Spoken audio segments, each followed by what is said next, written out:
Reflections for the month of May, which is dedicated to the Blessed Virgin Mary. 10th day. Consideration on Hell. See you, sinner, this foul prison full of fire and smoke? It is prepared for you, if you do not set about mending your ways. Observe that fire. There you will burn with the soul and the body that was its accomplice in so many sins. This flame will penetrate into your bowels, your throat, your bones, your skull. You will have to become like an iron heated, red hot in a forge, and struck by the arms of devils, you will send forth sparks of fire in all directions. How will you bear living in that fire, you that could not bear in one finger the weak flame of a candle? And do you not bethink yourself about it? If you are damned, what will be your occupation?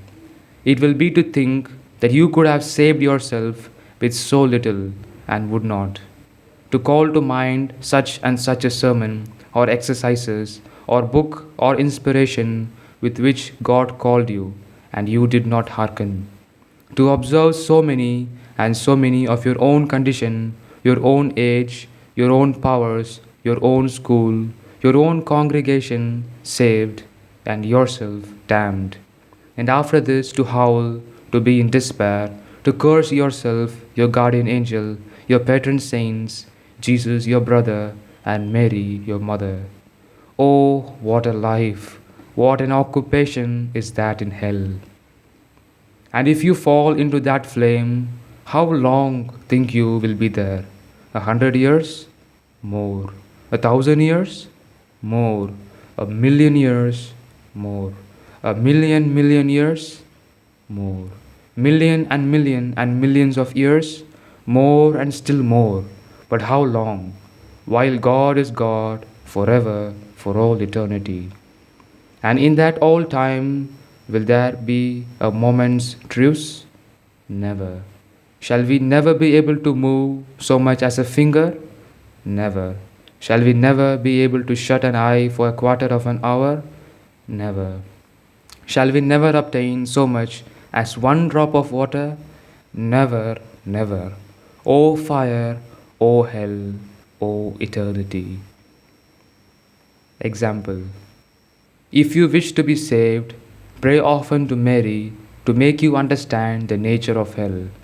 Ugo Marquis of Tuscany had given himself up to the most licentious life, and although admonished by the Blessed Virgin, for whom he cherished some sort of devotion, yet nevertheless he had never repented. He went one day to hunt on Mount Scenario, and drawn by his eagerness in the chase, he directed his course towards that mountain, where he saw the air darken for some distance with thunder, lightning, and horrible rain. He, wishing to find some retreat, lighted upon a cave, and entering into it, he saw many devils under the form of black and deformed men, who were tormenting human limbs upon an anvil, and he thought that they were neuromancers. Hugo shuddered and shrieked aloud when he heard resound from the depth of the cavern these words, "Carry him off." And they answered as follows, "At his time, for she is so powerful to our loss, will not yet consent." These devils, meaning to say that by reason of the Blessed Virgin, he was not tormented yet like the rest.